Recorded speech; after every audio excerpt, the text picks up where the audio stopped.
Most people say they hate meetings, but in my experience, people just hate badly planned and poorly run meetings. So what are some of the common mistakes that organizations make or leaders make when leading meetings?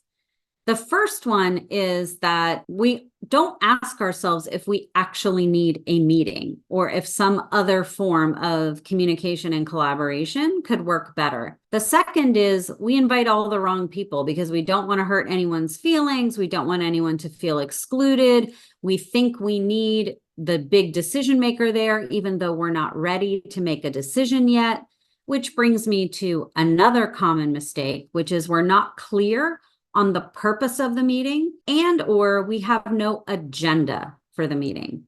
And not just any agenda, like 1, 2, 3, we're going to cover these topics, but an agenda that includes a clear outcome for each conversation so that we know, is this a brainstorming and idea generating conversation? Is it a prioritizing or a narrowing or a criteria setting, a pro and con list developing conversation? Or is it a deciding conversation? Are we coming to agreement? Are we finalizing things?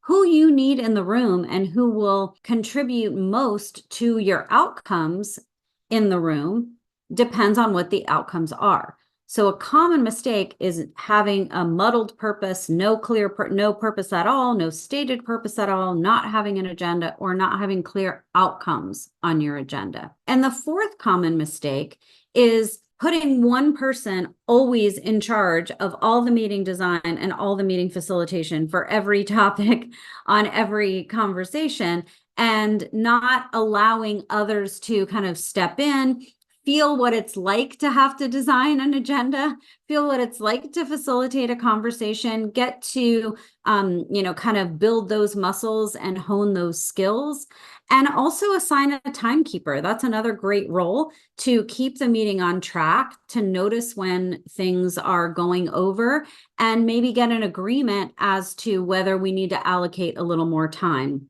to that topic. And the final common mistake that we see is failure to have some sort of parking lot or bike rack or space in the room or on your Zoom whiteboard where you can park ideas, questions, concerns, things that are off topic, but you don't want to lose. And if you just dismiss them, the people in the room who raise them will feel like they can't move forward and continue to contribute to the agenda without having that addressed. So you put it on the bike rack, you put it on the parking lot, and you agree at the end of the meeting when you're going to come back and revisit that, or maybe it's actually become irrelevant based on what else you accomplished in the meeting.